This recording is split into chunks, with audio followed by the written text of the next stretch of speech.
Okay, so Terry, you're here for your follow-up. We had been talking about your past with depression, but when we talked last time, you mentioned that you had a history of smoking. Is that true? Okay. Yeah. So I was just wondering if we could maybe dive a little deeper into that and talk more about that this time. Sure, I'd be okay with that. Okay. So can you tell me a little bit about your history with smoking? Yeah, I've been smoking about 2 packs a day since I was 14. Mm-hmm. I got in with my friends started doing it, and so I did, and yeah, it's quite a bit. Did any of your family members smoke that you're around frequently? My dad did, and he smoked the Camel no filter, and so do I. It was just convenient because it was around, and so I smoked it too. Yeah. Mm-hmm. Okay, so it sounds like you've had a lot of influence in your personal life. Is there ever a certain time that you smoke more than others? Especially when I'm stressed or worried about anything, I do it a lot more often. Do you feel like anything in your past, like maybe your battle with depression, has played into that at all too? Very much so. I'm worried about stopping smoking because I'm worried that my depression could get even worse, and so I don't want that to happen. Mm-hmm. So what I'm hearing is that maybe you're compensating the depression and replacing it with maybe another habit. Yeah, I guess I never thought of that, but yeah, that would make sense. Okay. I am a little concerned about your smoking use. I was wondering if I could give you just a little advice before we dive into some more questions about it. I mean, is it going to be a lot? I'm really nervous. I don't want you to be nervous. I just want to make sure that you have all the information that you need and that, we talk a little bit more about this because it is a pretty big risk. Since you've had so much smoke, around you in your personal life, and now you're doing it yourself. Okay. So we can try. Yeah. Okay. Okay. No pressure. We're just chatting. Okay. So you do know the risk factors that come with smoking. I'm sure you've heard. Yeah. I mean, especially with my dad and dying of cancer, I do know some of them. Yeah. So what are some of the other risk factors that come with smoking that you've heard of? I mean, I deal with a bad cough, so I'm sure that's not helping. And then I get frequent sinus infections, and then of course there's cancer and a lot of bad health side effects with it. It sounds like to me that worries you a little bit.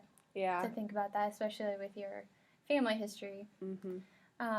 And do you have a lot of issues with your asthma and smoking too? Yeah, a lot of issues with asthma and coughing, and then I have a lot of shortness of breath. And how does that affect your daily life?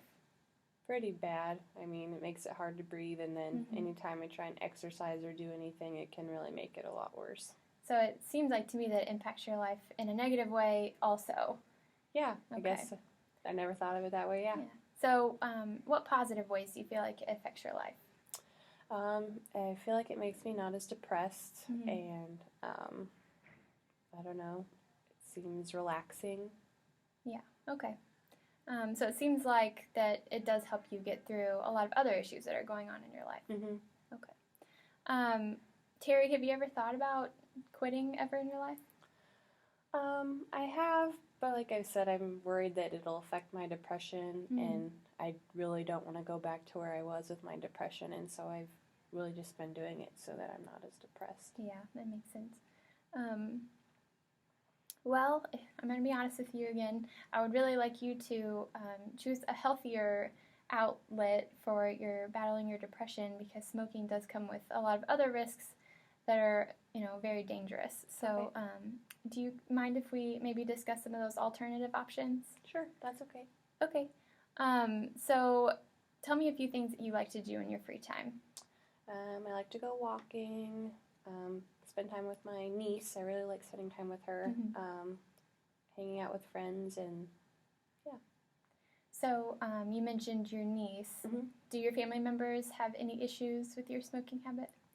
Yeah, I mean, they don't like it, and they don't like being around me when I do it, so that makes it really hard. Yeah. So it seems like to me that negatively affects you because you like being around your niece. Okay. So, do you mind if we maybe discuss some of those alternative options? Sure, that's okay. Okay. Okay. So, tell me a few things that you like to do in your free time. I like to go walking. Spend time with my niece. Hanging out with friends, and yeah. you mentioned exercise. You like exercise. And earlier you mentioned that it makes you short of breath. Do you feel like that affects it at all, your exercise? Yeah, a lot. I mean, I'd like to exercise a lot more and like do more races and 5Ks and things, but with smoking, it's made kind of hard. Right. Mm-hmm. Okay. Earlier you mentioned that you had thought about maybe quitting a few times in your life. Do you feel like these things that you want to do in your free time that are maybe made a little more difficult with smoking, do you think that that would maybe motivate you to want to quit more? Yeah, definitely. Wanting to do better with my exercising and then always wanting to see my niece more. Yeah. I think stopping would probably really help that. Right. So I just want to get a better assessment of how willing you are, or even if you want to make that motivation to maybe quit smoking. Okay. So if you could just point out on this readiness ruler from 0 to 10 how ready you are to maybe think about completely stopping smoking. 0 being not now, not at all, and then 10 being right now, today, you'd want to stop smoking. Okay. Maybe around a 3. Okay. So what does that mean to you, a 3? So tell me a little bit more about that number, what it means to you. I mean, I'd like to stop smoking for the reasons that you told me so I could see my niece more and then exercise more routinely. Yeah. Yeah. So it sounds like you're seeing a lot of positives in stopping smoking. So that's good. Yeah. And then I'm just also worried. I mean, why it's not more is probably because of my depression and relapsing with that. And that's really scary to me.